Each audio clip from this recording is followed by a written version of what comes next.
사실 이게 제일 중요해요. 이걸 못 버리면 진짜 장수할 수 있어요. 안녕하세요. 공무원이었던 사람입니다. 오늘은 장수생이 되는 법 3가지를 말씀드려 볼 텐데요. 흔히 뉴스나 유튜브에 나오는 당구장 가고 PC방 가고 그런 분들의 이야기가 아니고요. 남들이 보기엔 그리고 자기가 생각하기에도 꽤 열심히 한 사람 같은데 점수는 크게 변화가 없는 그런 사람들의 경우를 말씀드릴 거예요. 아마 영상 마지막쯤에는 좀 뜨끔하실 분들도 계실 것 같아요. 제가 1년 반 동안 학원에서 근무하면서 지켜본 사람들의 사례와 과거 수능 때 저의 시행착오를 토대로 말씀드릴게요. 장수생이 되는 길 첫 번째는 빨리 합격할 수 있다는 걸 아예 믿지를 않는 겁니다. 단기 합격할 수 있다는 걸 믿고 좋은 방법대로 열심히 하면 합격할 수 있습니다. 이걸 안 믿으면 당연히 길어지죠. 이게 원하면 이루어진다 이런 소리가 아니고요. 예를 들어 말씀드릴게요. 두 사람이 있는데요. 한 명은 1년 안에 무조건 가능하다고 믿었고 다른 한 명은 1년 안에는 도저히 불가능하고 2년, 3년이 보통이라고 생각을 한다고 가정을 해볼게요. 그렇게 두 사람이 1년 동안 공부를 해요.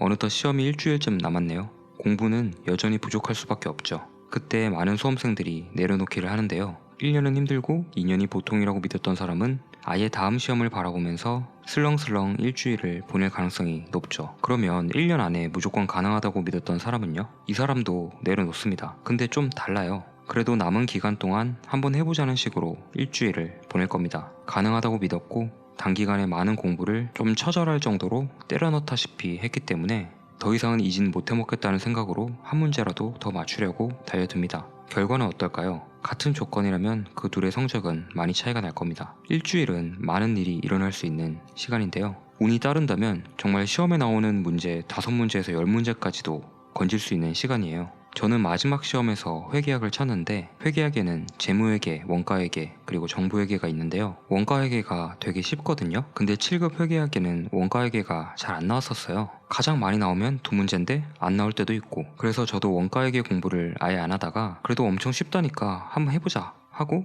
마지막에 자주 나오는 거 위주로 풀이 방법만 발췌 수강을 했거든요. 근데 시험에서 2문제나 나온 거예요. 그래서 그냥 시험장에서 2문제나 나왔네? 개꿀? 이러고 그냥 풀었죠. 그렇게 저는 10점을 올렸고요. 생각보다 마인드가 되게 중요해요. 기본 몇 년 걸린다 이런 생각은 얼른 집어치우셨으면 좋겠습니다. 그래야 마지막까지 처절하게 달려들 수 있고 그런 사람들에게 또 운도 더 따르는 법이니까. 장수생이 되는 지름길 두 번째는 강의 수집가인데요. 이 강의 저 강의 다 들으면서 시간을 녹이면 장수하기 쉽습니다. 프리패스가 좀 달달하죠. 좀 비싸긴 하지만 환급까지 해주니까 거의 꽁돈처럼 느껴지잖아요. 이 강의 저 강의 다 좋아 보이니까 여러 강의를 수강합니다. 거의 포켓몬 모으듯이 수집하고 다닙니다. 이 사람 강의를 듣는데 뭔가 어려운 파트가 나와서 이해가 잘 안 돼. 공부가 하기 싫어. 그래서 이 양반 좀 맘에 안 들어. 그러고 있는데 누가 저 양반이 좋대. 이렇게 말하면 귀가 팔랑거리면서 그 강의를 수강합니다. 사실 우리가 들을 정도로 유명한 강사의 실력은 이미 검증이 끝났기 때문에 그 정도 설명했으면 내가 이해하려고 노력하는 게 중요한데 몰라 아무튼 싫습니다. 그냥 갈아탑니다. 그렇게 이 강의 저 강의 토스하면서 여러 강의를 듣다 보면 시간이 그냥 녹아버립니다. 저도 수능 준비할 때 과목별로 참 많은 선생님을 뒀는데요.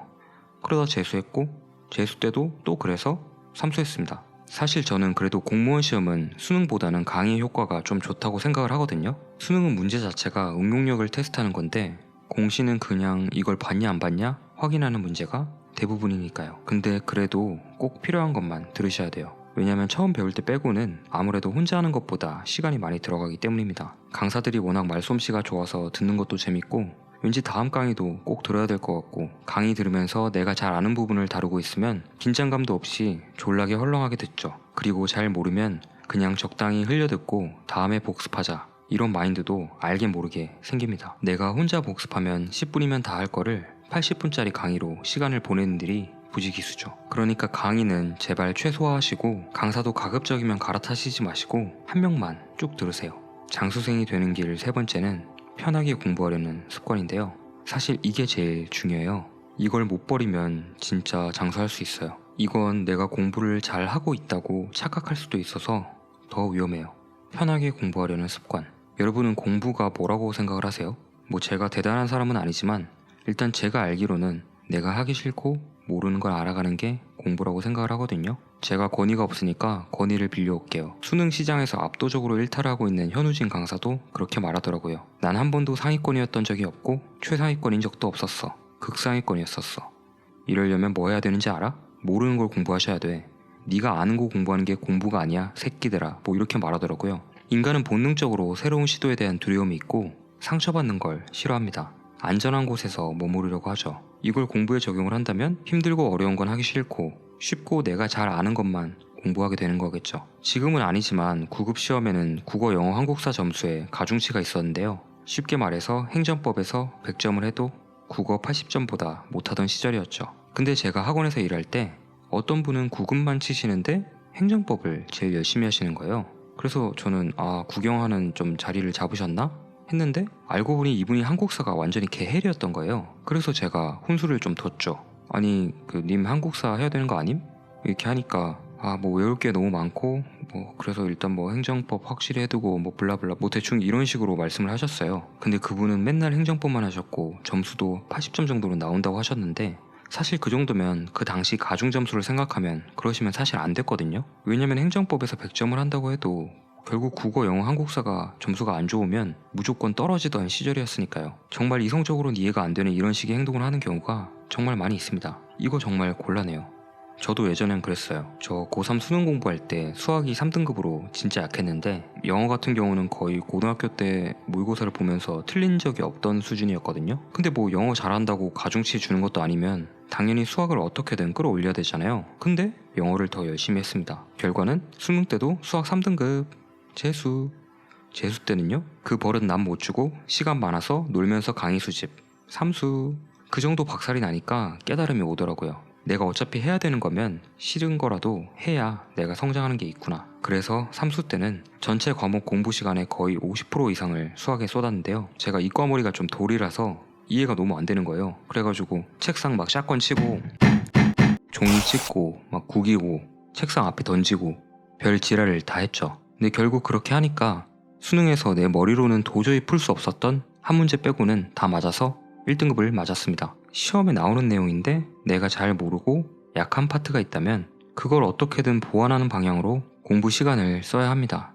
막 스탑워치로 14시간 동안 내가 잘하고 하고 싶은 거 공부하고 오늘 공부 완료? 이렇게 만족할 게 아니라 5시간을 공부해도 내가 부족하고 모르는 걸 채워가는 게 훨씬 가치 있는 공부라고 생각을 합니다. 저는 어쩌면 사람들이 기출문제를 초장에 풀기 싫어하는 것도 그런 것 때문이라고 생각을 하거든요. 틀리면 빡치고 시간 대비 효율이 안 나오는 것 같으니까. 근데 제가 이 채널에서 매 영상마다 말씀을 드렸지만 합격을 하려면 그거를 꼭 극복을 하셔야 돼요. 수험생활이 그래서 괴로운 건데 그래도 해야 돼요. 이거는 공시생뿐만이 아니라 모든 수험생들, 어쩌면 모든 분야의 사람들이 다 알아야 되는 게 아닐까 싶네요. 저도 지금 영상 퀄리티가 굉장히 겸손한 수준이잖아요. 그래서 퀄리티를 올리기 위해서 영상 편집을 열심히 배우도록 하겠습니다. 오늘은 장수생이 되지 않기 위해 꼭 피해야 되는 것들을 알아봤는데요. 이게 바꿔 말하면 단기 합격을 하기 위해 꼭 해야 되는 것으로 정리를 할 수 있겠죠. 첫 번째, 단기 합격이 가능하다고 믿고, 두 번째, 강의는 필요한 것만 최소로 듣자.